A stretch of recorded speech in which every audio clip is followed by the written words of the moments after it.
بسم اللہ الرحمن الرحیم۔ السلام علیکم۔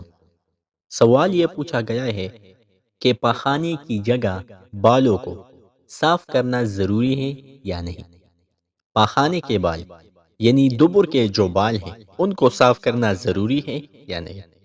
معزز ناظرین، ہماری زیادہ تر لوگ اس بات کو نہیں جانتے کہ غیر ضروری بالوں کو کہاں سے کہاں تک صاف کرنی ہے، جس کی وجہ سے اکثر اوقات ان کی نماز بھی نہیں ہوتی کیونکہ انہوں نے مکمل صفائی نہیں کی ہوتی۔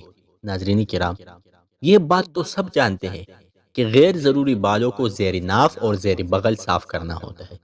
زیر ناف یعنی مثانے کے نیچے اور رانوں کے اوپر جو ہڈی ہوتی ہے، جب ہم بیٹھتے ہیں تو ہمارے ناف کے نیچے ایک بل آتا ہے، ایک لکیر آ جاتی ہے، وہاں سے لے کر رانوں کی جڑوں تک شرمگاہ کے ارد گرد جتنے بھی بال ہیں ان تمام بالوں کو صاف کرنا ضروری ہے۔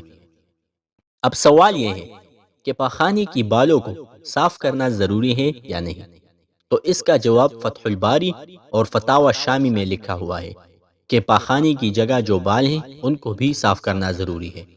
اب اس کی وجہ کیا ہے؟ اس کی وجہ یہ ہے کہ اگر ہم ڈھیلے سے استنجا کرتے ہیں، پانی سے نہیں کرتے، تو زیادہ تر چانس یہ ہے کہ نجاست وہی کے وہی رہ جائے گی، اور اگر پانی سے بھی کرتے ہیں پھر بھی یہ چانس ہے کہ کچھ نہ کچھ نجاست وہاں رہ جائے گی اور آپ کی نماز پھر نہیں ہوگی، بلکہ آپ کی وضو ہی نہیں ہوگی، تو پھر آپ کوئی بھی وضو والی عبادت نہیں کر سکتے۔ اسی لیے ہمیں چاہیے کہ ہم غیر ضروری بالوں میں پاخانے کے بال بھی شامل کریں اور ان کو بھی باقاعدہ صاف کر لیں۔ اگر ویڈیو فائدہ مند لگی ہو تو اس طرح کی مزید ویڈیوز کے لیے چینل کو سبسکرائب اور ویڈیو کو لائک کریں۔ ملتے ہیں اگلی ویڈیو میں۔ اللہ حافظ۔